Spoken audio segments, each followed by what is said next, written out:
Video थोड़ा लंबा होगा लेकिन एक ही वीडियो में सब कवर कर देंगे। स्टार्ट कर रहे हैं portfolio analysis and financial derivative. एक बार सिलेबस बोल दे रहे हैं।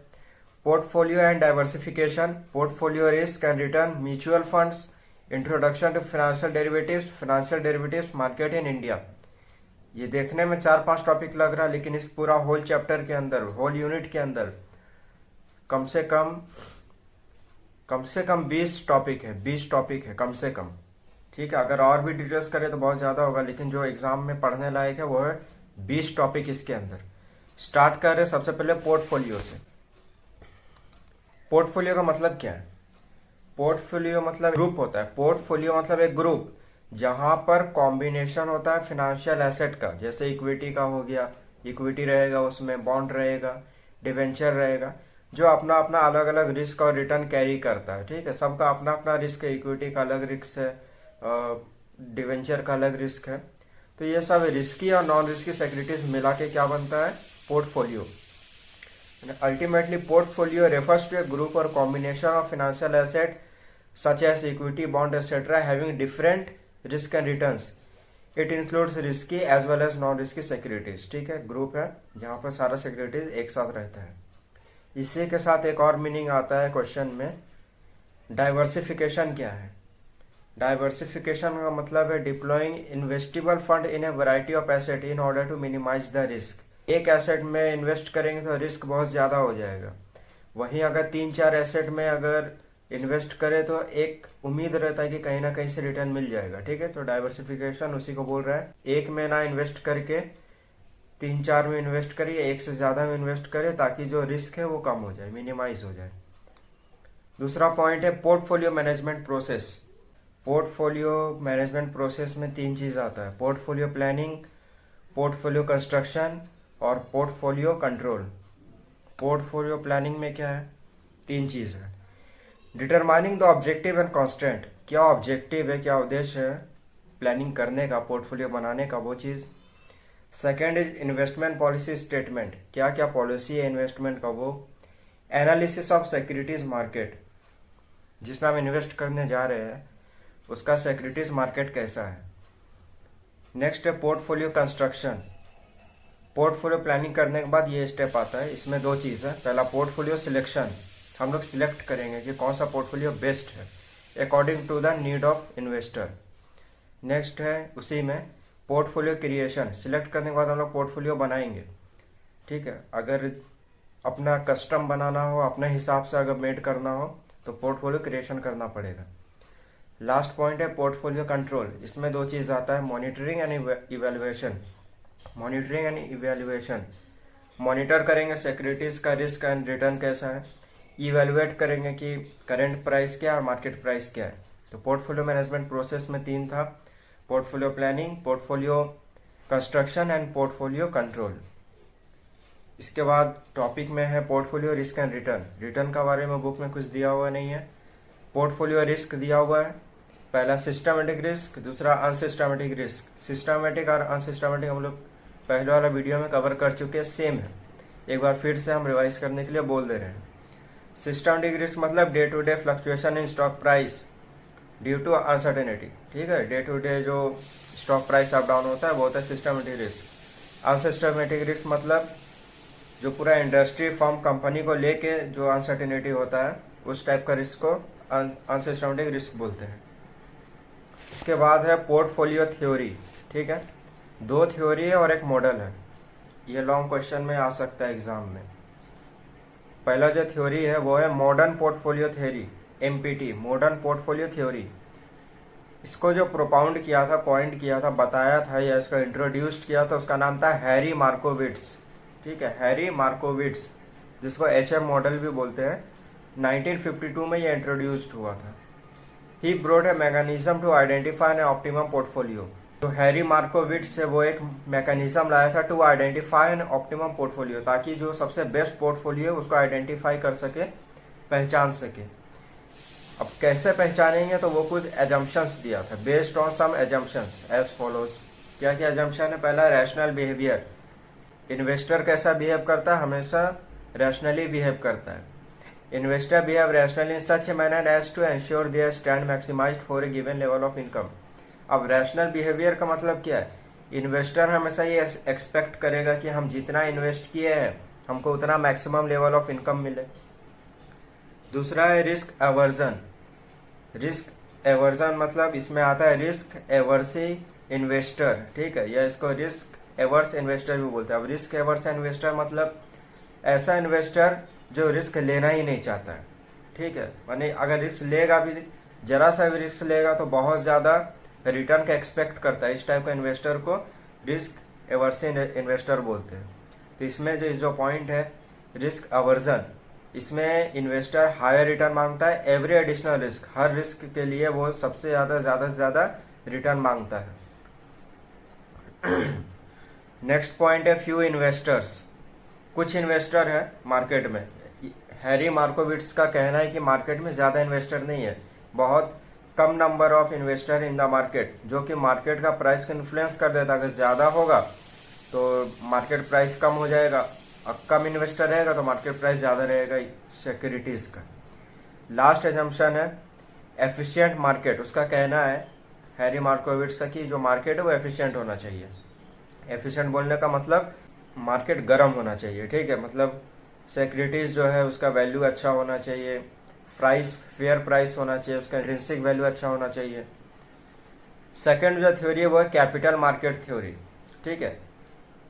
ये प्रोपाउंड तो नहीं किया गया है, इंट्रोड्यूस भी नहीं किया गया, और इसको पॉपुलर बनाने में सबसे बड़ा हाथ है विलियम शार्पी का, ठीक है।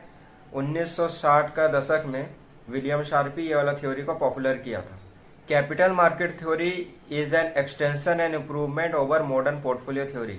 अभी जो पहले पढ़े हम लोग थ्योरी मॉडर्न पोर्टफोलियो हैरी मार्कोविट्स वाला, उसी का ये एडिशनल वर्जन है, ठीक। इसमें भी कुछ एजम्पशंस है। पहला एफिशिएंट इन्वेस्टर।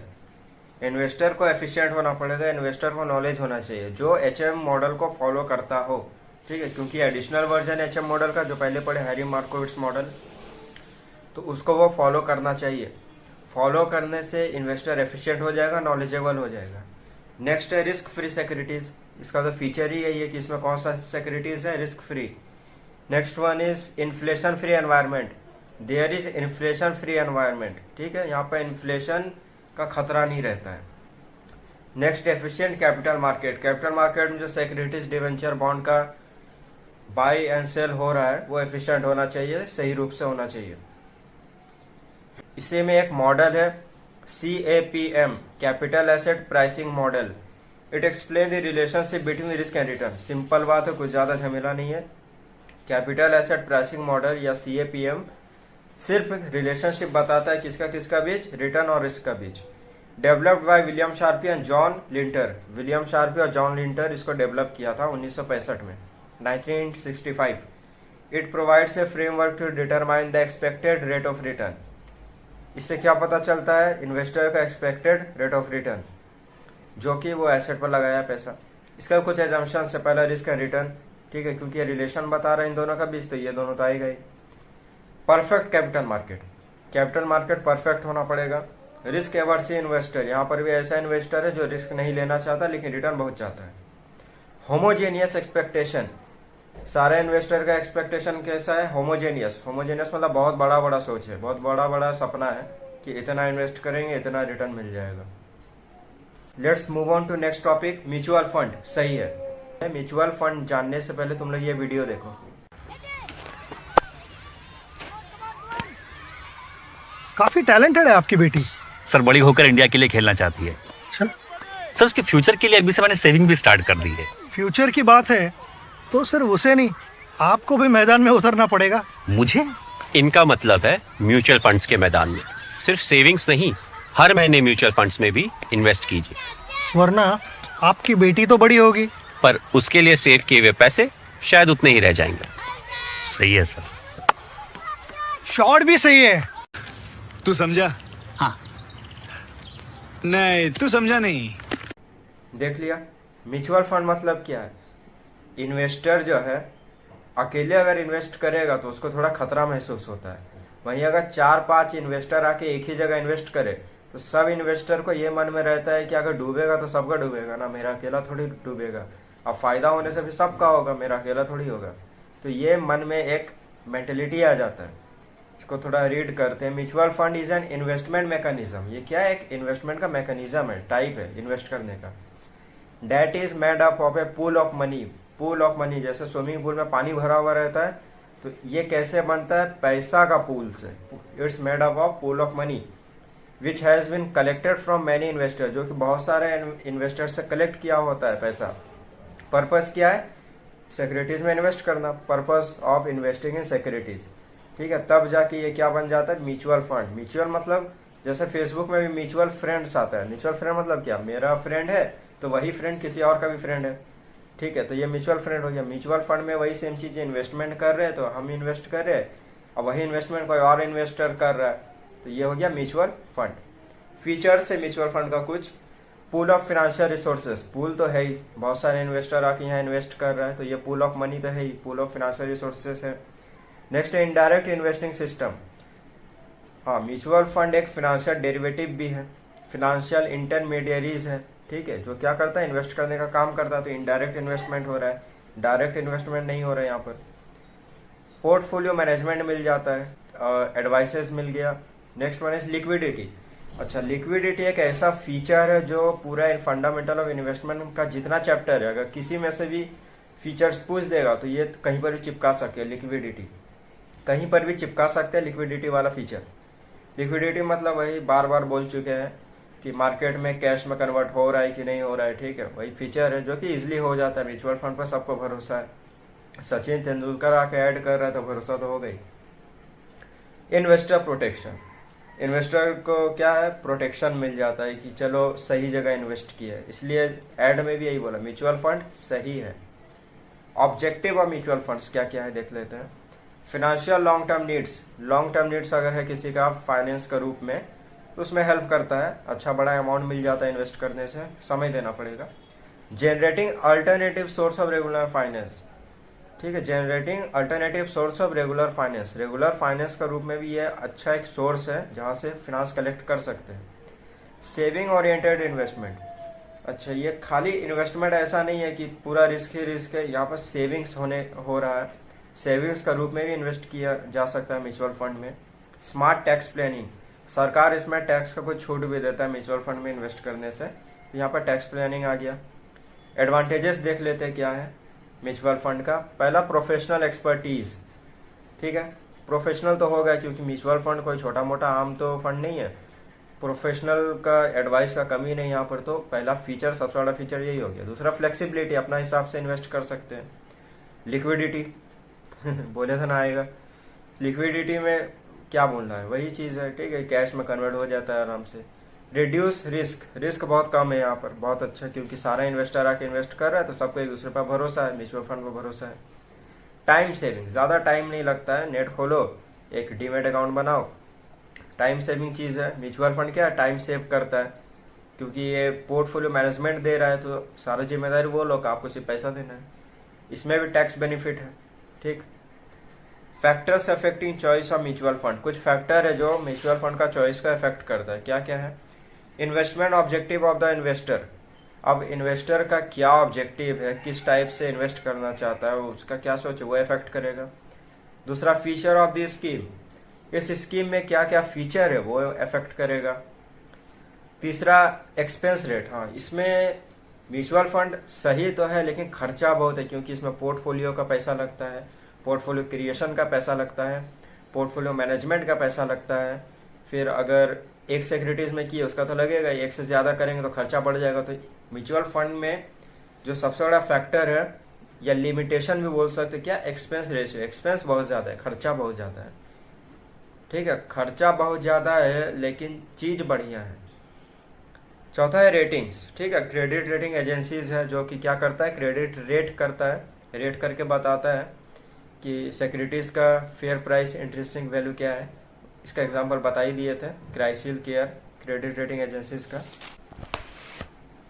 सिलेबस के अकॉर्डिंग जो लास्ट टॉपिक है, फिनेंशियल डेरिवेटिव्स। ठीक है, क्या है फिनेंशियल डेरिवेटिव्स, मीनिंग देख लेते हैं। फिनेंशियल डेरिवेटिव्स में डेरिवेटिव, फिनांस तो पता ही है हम लोग को, ठीक है, फिनांस वाला पैसा, डेरिवेटिव मतलब क्या है? Derivatives of financial instrument whose value depends on the value of some underlying asset. Derivative एक ऐसा फाइनेंशियल इंस्ट्रूमेंट है जिसका वैल्यू डिपेंड करता है कुछ अंडरलाइंग एसेट्स के ऊपर। अंडरलाइंग एसेट मतलब वो टेंजिबल भी हो सकता है, मतलब देख छू भी सकते हैं, इनटेंजिबल भी हो सकता है, मतलब देख छू नहीं भी सकते। फॉर एग्जाम्पल गेहूं, कॉटन, रियल एस्टेट का बिल्डिंग, हाउस, अपार्टमेंट, ठीक है, इक्विटी, डिवेंचर, ये सारा हो गया tangible underlying asset. On the other hand intangible underlying assets में आ जाता है इंटरेस्ट, इंडेक्स एक्सेट्रा, ठीक है। डेरिवेटिव में फॉरवर्ड कॉन्ट्रैक्ट आता है, फ्यूचर कॉन्ट्रैक्ट आता है, ऑप्शन आता है और स्वैप्स आता है। नेक्स्ट है कैरेक्टरिस्टिक्स ऑफ डेरिवेटिव, ठीक है। कैरेक्टरिस्टिक मतलब फीचर्स होता है, डेरिवेटिव का क्या फीचर्स क्या कैरेक्टरिस्टिक्स है देख ले रहे हैं। पहला derives from underlying asset. Underlying asset है, बहुत सारा होता है, कम दाम का भी, ज्यादा दाम का भी, तो ये पहला फीचर हुआ। दूसरा secondary market instrument. Secondary market मतलब जहां पर प्राइमरी और सेकेंडरी मार्केट होता है। पहले प्राइमरी में जहां पर नया शेयर को इशू किया जाता है, सेकेंडरी मार्केट में जो शेयर इशू हो चुका हुआ है उसको अगर फिर से इशू करना है तो वो कहाँ होता है? सेकेंडरी मार्केट में। तो ये सेकेंडरी मार्केट इंस्ट्रूमेंट है। तीसरा कंप्यूटराइज्ड ट्रेडिंग। ट्रेडिंग कैसे होता है आजकल? सब कंप्यूटर स्क्रीन पर होता है, ठीक है, तो वो एक बड़ा फीचर है। और लास्ट लिक्विडिटी। हम इसमें बताए थे डेरिवेटिव में फॉरवर्ड कॉन्ट्रैक्ट आता है, फ्यूचर कॉन्ट्रैक्ट आता है, ऑप्शन आता है, स्वैप आता है। सबको एक एक करके पहले देख ले रहे हैं। पहला फॉरवर्ड कॉन्ट्रैक्ट। फॉरवर्ड कॉन्ट्रैक्ट एक ऐसा कॉन्ट्रैक्ट है जहां पर दो लोग का बीच में एग्रीमेंट होता है कोई भी एसेट को खरीदना या बेचना, ठीक है। कब बेचना? फ्यूचर डेट में, और लेकिन उसका प्राइस जो है वो आज ही एग्री हो जाएगा। बेचेंगे उसको फ्यूचर में, उसका बाइंग सेलिंग होगा फ्यूचर में, लेकिन उसका जो प्राइस है वो आज ही हम सेट करके रख लिए, एग्रीमेंट करके रख लिए, हम जिसको बेचेंगे या जिससे खरीदेंगे। नेक्स्ट है फ्यूचर कॉन्ट्रैक्ट। ये भी सेम होता है फॉरवर्ड के जैसा, लेकिन थोड़ा सा चेंज है। Is an agreement between two parties to buy or sell or asset at a future date at a specified price at a future specified time. Forward में क्या था? बेचेंगे खरीदेंगे फ्यूचर में, लेकिन प्राइस आज ही हम तय करके रख लिए। और इसमें फ्यूचर कॉन्ट्रैक्ट में है कि फ्यूचर डेट में ही बेचेंगे और उस समय जो प्राइस होगा, माने फ्यूचर प्राइस जो होगा, उसी में खरीदा या बेचा जाएगा। सिर्फ कॉन्ट्रैक्ट आज करके रख रहे हैं। दोनों का बीच में डिफरेंस देख लेते हैं, फ्यूचर और फॉरवर्ड का बीच में। Future contracts are in a stated quantity at a specified price at future specified time. Quantity stated रहता है सिर्फ, और प्राइस जो है फ्यूचर, और बेचेंगे खरीदेंगे कब, वो भी फ्यूचर। फॉरवर्ड में क्या है? सब कुछ प्राइवेट है, सिर्फ बाइंग सेलिंग फ्यूचर में होगा, लेकिन प्राइस एग्रीड आज ही हो जाएगा। Next one is futures are tradable organised exchange only risky whereas forwards are less risky. Future थोड़ा रिस्की होता है, फ्यूचर कॉन्ट्रैक्ट थोड़ा सा रिस्की होता है, क्योंकि फ्यूचर प्राइस कम भी हो सकता है, ज्यादा भी हो सकता है, और फॉरवर्ड क्या है? वो लेस रिस्की है। तीसरा, no default risk whereas in forward having default risk. Future में डिफॉल्ट रिस्क नहीं होता है, फॉरवर्ड में डिफॉल्ट रिस्क होता है। नेक्स्ट है options. Option is a contract which provide the holder the right to sell और buy specified quantity of an underlying asset at a fix price on और before expiration of the option date. Option का जो date है उससे पहले एक fix price में खरीदने या बेचने का अधिकार देता है ऑप्शन इन्वेस्टर को। सिर्फ अधिकार देता है, ऑब्लिगेशन नहीं। अच्छा, दोनों में अंतर क्या है? राइट्स, अधिकार मतलब राइट्स, और ऑब्लिगेशन मतलब दायित्व, कर्तव्य, वो करना ही पड़ेगा। तो अधिकार है तो हम कर भी सकते नहीं भी कर सकते, और कर भी सकते नहीं भी कर सकते, और ऑब्लिगेशन में हमको करना ही पड़ेगा। तो जो ऑप्शन है सिर्फ राइट देता है बाइंग और सेलिंग का, ऑब्लिगेशन नहीं देता है। दो टाइप का ऑप्शन होता है, पहला कॉल ऑप्शन, दूसरा पुट ऑप्शन। कॉल ऑप्शन में क्या? Provides right to buy specified asset at a specified price on और बिफोर स्पेसिफाइड डेट। तीन चीज है। इस स्पेसिफाइड एसेट को बाय करने का राइट देता है, बाय खरीदने का, at a specified price, price कैसा होगा? स्पेसिफाइड, ऑन और बिफोर स्पेसिफाइड डेट, ठीक है। खरीदने, सिर्फ खरीदने का राइट देता है कॉल ऑप्शन, जो स्पेसिफाइड डेट है उसमें या उससे पहले एक स्पेसिफाइड प्राइस में, जो कि किसका प्राइस होगा? स्पेसिफाइड एसेट का। दूसरा है पुट ऑप्शन, सेम ही है कॉल ऑप्शन के जैसा, सिर्फ उसमें खरीदने का अधिकार था, इसमें बेचने का अधिकार देता है, बाद बाकी पूरा बात सेम है, ठीक है। तीसरा swap refers to an exchange of one financial instrument for another between the parties concerned. Swap मतलब कुछ नहीं है, एक सिक्योरिटी के बदले एक्सचेंज करके हम दूसरा सिक्योरिटीज ले लिए, ठीक है, इसको बोलते हैं स्वैप। लास्ट टॉपिक है financial derivative market in India. Market in India जो फिनेंशियल डेरिवेटिव है, जो ट्रेडिंग वगैरह है, इंडिया में क्या मार्केट है उसका। Under section 16 securities contract the government band all forward trading in securities इन 1969। 1969 में जो भारत का सरकार था वो अंडर सेक्शन 16 के तहत सिक्योरिटीज कॉन्ट्रैक्ट जो एक्ट है उसमें सारा ट्रेडिंग को बैन कर दिया था। इंडिया में पहले ट्रेडिंग बैन था, ठीक है, क्योंकि बहुत सारा वहां पर फ्रॉड हो रहा था। एक स्कैम भी था जिसका वेब सीरीज आया था, हर्षद मेहता 1992 करके एक स्कैम था। तो ये जैसे ये एक स्कैम है, तो इस टाइप से बहुत सारा फ्रॉड हो रहा था क्योंकि ये लीगल उस समय नहीं माना जाता था। तो जब ये सब देखा सरकार की अब हम क्या करें, ट्रेडिंग तो हो ही रहा है, ठीक है, वो इलीगल है लेकिन फिर भी करने वाला कर ही रहा है। तो वो लोग क्या किया, भारत का सरकार क्या किया, 1988 में सेबी लेके आ गया। सेबी जो है वो नेक्स्ट चैप्टर में डिटेल्स, जो लास्ट यूनिट हम लोग का इन्वेस्टर प्रोटेक्शन, उसमें सेबी पढ़ेंगे। जो लास्ट यूनिट है उसमें कवर होगा सेबी अच्छा से। फिलहाल यहाँ पर बोल रहा है कि सेबी को लाया गया 1988 में।